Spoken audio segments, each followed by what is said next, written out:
Well, everyone, as we've been talking about, iOS 15.4 is a crazy cool upgrade, and I'm so happy and I cannot wait for this update to come out. It is actually crazy, and every single beta that we're getting, Apple's been adding so many more features within this, which is so awesome. Now, first of all, Face ID without or with a mask, it's an amazing feature, and I'm so happy this thing actually ended up coming out. I wish it came out 2 years ago, but better late than never, whatever they call it. If you have an iPhone 12 or iPhone 13, you'll actually be able to unlock your iPhone without using a mask, which I think is amazing. Now, on certain iPads, if you are rocking an iPadOS device, on 15.4, you'll actually be able to utilize universal control alongside with your Mac as well, or maybe even another iPad. I don't really know how that works yet, but I will be testing this out thoroughly, and I cannot wait for this feature. I actually kind of am, using my older Mac, and I'm going to install macOS Monterey 12.3 on it, and I'm actually going to use that as a secondary monitor in a way. That's how useful this specific thing is going to be.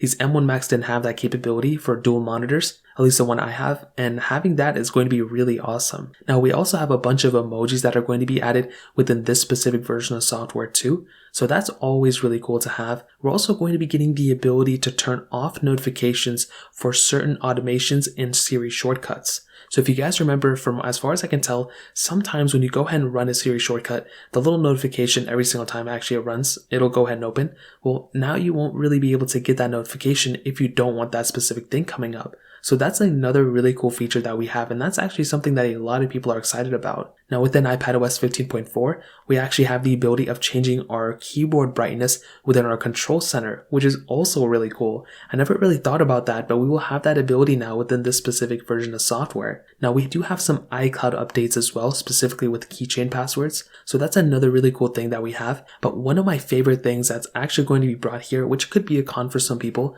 is actually with the 120Hz ProMotion displays being added in third-party applications. So developers will actually be able to utilize that ProMotion display inside of those applications. So some apps have already pretty much used it, things like, Genshin Impact, but those are more so games. But these applications will now be able to utilize that, which is actually really awesome. Now, another big thing that, as far as I can tell, is really awesome is the ability of actually utilizing specific DualSense adaptive triggers. So our PlayStation 5 controllers have these adaptive triggers on the back, which are amazing. And now developers can actually incorporate those within their games. So that's a really groundbreaking feature. I actually love that a lot. I don't really use it or play a lot of games that support it, but I mean, if some iPhone games support it, that's going to be awesome. I cannot wait for that to actually come out as well. Now, we will be able to have our vaccination records in our health app as well, which is another cool thing. But another awesome thing is actually push notifications for web applications. So there's a new, push API toggle that allows developers to, if they want to, they can send push notifications to our iPhone, which I think is actually really awesome. If you imagine, things like Facebook or whatever, they'll actually be able to send us notifications without having to download that application. The application itself utilizes a lot of power, but when it's a web browser, it really doesn't utilize it too much. So that's another really cool thing that you're going to have the ability of within iOS 15.4. Now, we also have this tap to pay feature that we've been talking about a lot.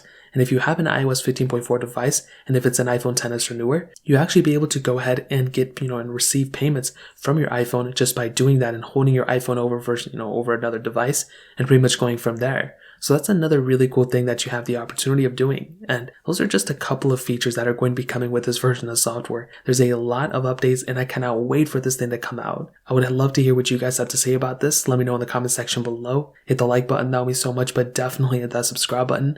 More importantly than everything else, I love every single one of you guys. Hopefully I'll catch you guys in the next video. Peace out till then.